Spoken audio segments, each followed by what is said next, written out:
NEET പരീക്ഷാ ക്രമക്കേടിൽ കേസെടുത്ത CBI FIR register ചെയ്തതിന് പിന്നാലെ പ്രത്യേക അന്വേഷണ സംഘം രൂപീകരിച്ചു. ചോദ്യപേപ്പർ വിൽപ്പനയുടെ മറവിൽ കള്ളപ്പണം വെളുപ്പിച്ചതായി സംശയമുയർന്നതോടെ കേസ് ഇഡിയും അന്വേഷിച്ചേക്കും. അതിനിടെ ഗ്രേസ് മാർക്ക് ലഭിച്ച 1563 വിദ്യാർത്ഥികൾക്കുള്ള പുനഃപരീക്ഷ പൂർത്തിയായി. നീറ്റ് പരീക്ഷാ ക്രമക്കേടിൽ സിബിഐ അന്വേഷണം പ്രഖ്യാപിച്ചതിന് തൊട്ടുപിന്നാലെയാണ് കേസിൽ ഇഡി അന്വേഷണത്തിനും വഴിയൊരുങ്ങുന്നത്. ക്രമക്കേട് അന്വേഷിച്ച ബീഹാർ പോലീസിന്റെ സാമ്പത്തിക കുറ്റകൃത്യങ്ങൾ അന്വേഷിക്കുന്ന വിഭാഗം കഴിഞ്ഞ ദിവസമാണ് കേന്ദ്ര സർക്കാരിന് റിപ്പോർട്ട് നൽകിയത്. ചോദ്യപേപ്പറിന് 30 ലക്ഷത്തോളം രൂപ വിലയിട്ട് ചോർത്തി നൽകിയെന്നാണ് കണ്ടെത്തൽ. പലരും ഇത്രയും വലിയ തുക നൽകിയതിന്റെ ഉറവിടം സംബന്ധിച്ച സംശയങ്ങളാണ് ഇഡി അന്വേഷണത്തിന് പ്രേരിപ്പിക്കുന്നത്.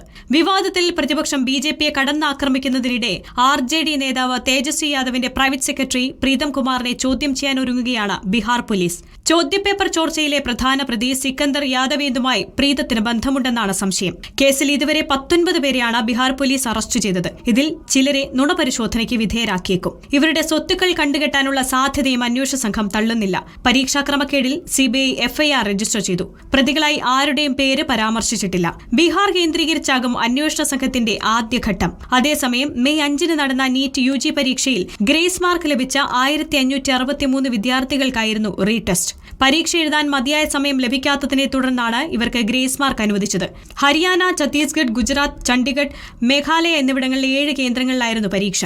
പരീക്ഷാ നടത്തിപ്പിൽ വീഴ്ചയില്ലെന്ന് ഉറപ്പാക്കാൻ കേന്ദ്ര വിദ്യാഭ്യാസ മന്ത്രാലയ ഉദ്യോഗസ്ഥരും പരീക്ഷാ കേന്ദ്രത്തിലുണ്ടായിരുന്നു. പരീക്ഷ എഴുതാത്തവർക്ക് ഗ്രേസ് മാർക്ക് കുറച്ചുള്ള മാർക്കാകും കൌൺസിലിംഗിന് പരിഗണിക്കുക. News desk reporter.